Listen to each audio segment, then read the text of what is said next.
The Connors. Here we are Oh, with a very Sarah. profesh setup, it seems. Very profesh. So profesh. I've So got my like profesh. ear things on. Jesus. I have a microphone. Hello, microphone.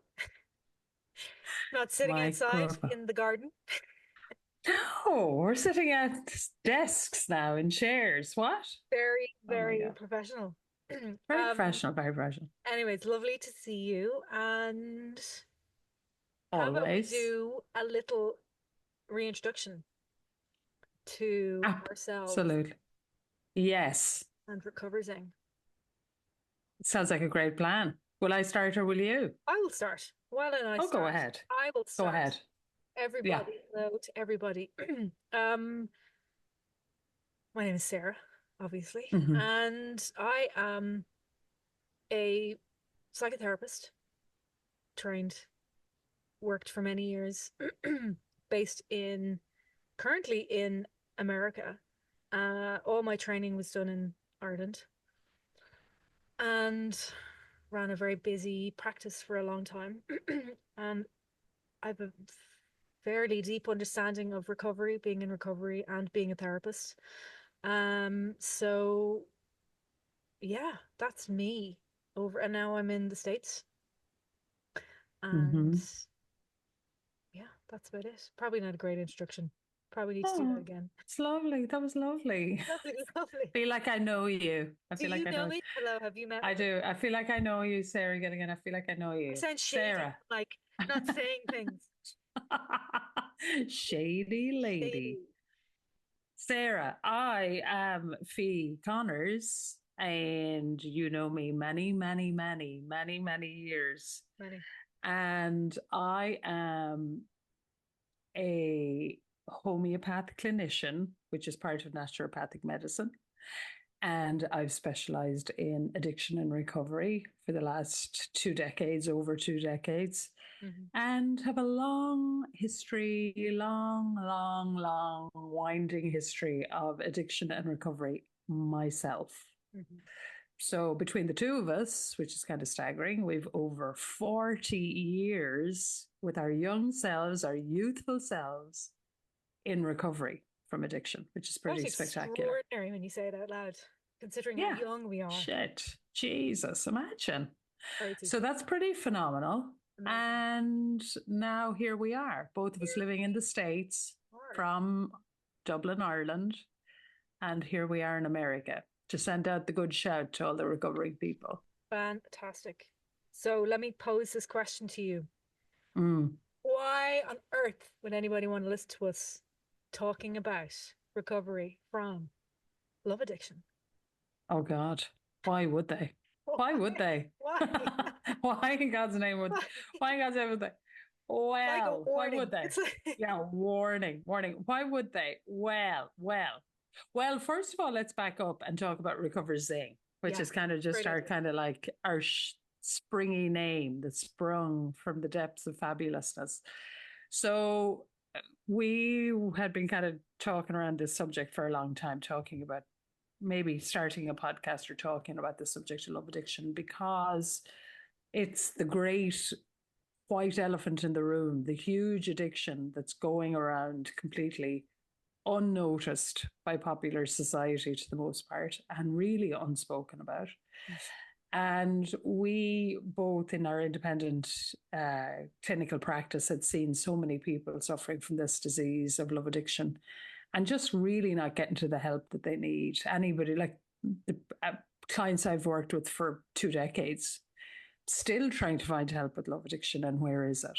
So it's really something that is hugely present in our culture, in our society. And recovery is, to the most part, really fundamentally absent to most people that are suffering from it.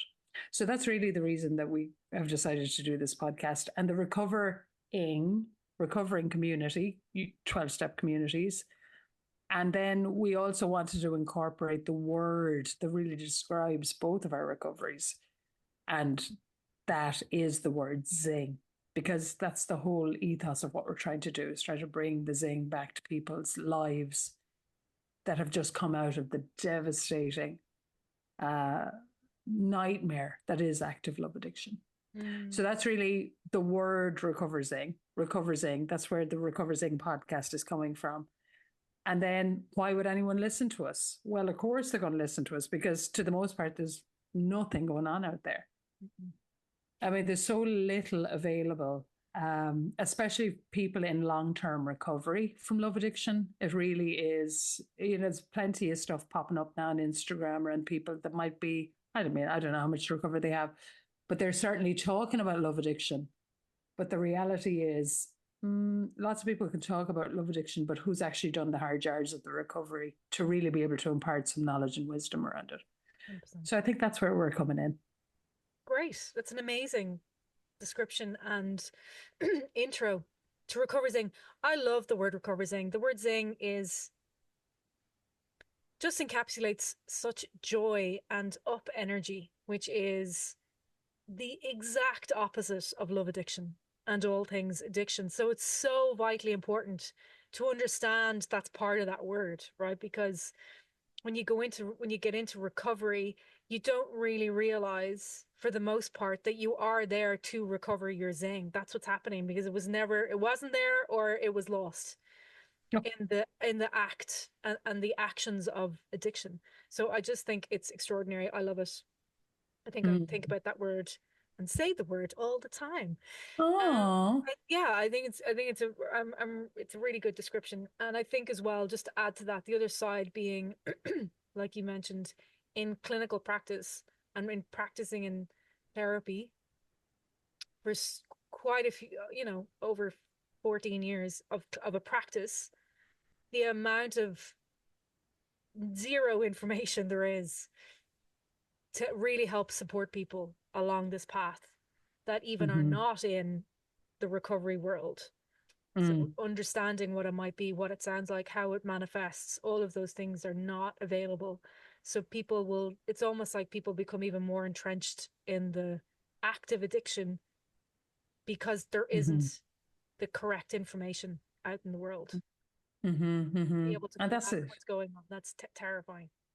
Absolutely. And like, there's nothing worse. You and I have both been there where we've been in early recovery or a year in or 2 years into recovery, and we still have all the questions. And who the hell are you going to ask? So you got all the questions about love addiction, and who the hell are you going to ask? How are you going to ask somebody who's actually been there, done it, got the t-shirt, blah? Like, who are you going to ask? Very few people you can ask. Very few people. And that kind of gives me a bit of a laugh because it makes me think of there will be a section of our podcast called Desperate Questions.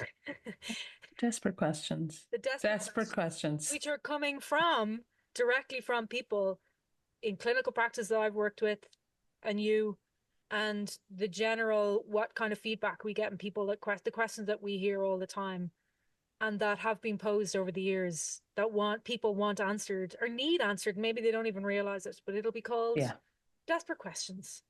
Desperate questions, as opposed to Desperate Housewives. It's Desperate Housewives. Were you allowed to say that without getting sued? I don't know. We will check. We're going to say lots of things. We're going to say lots of things on this thing we might end up getting sued. But anyway, there we go.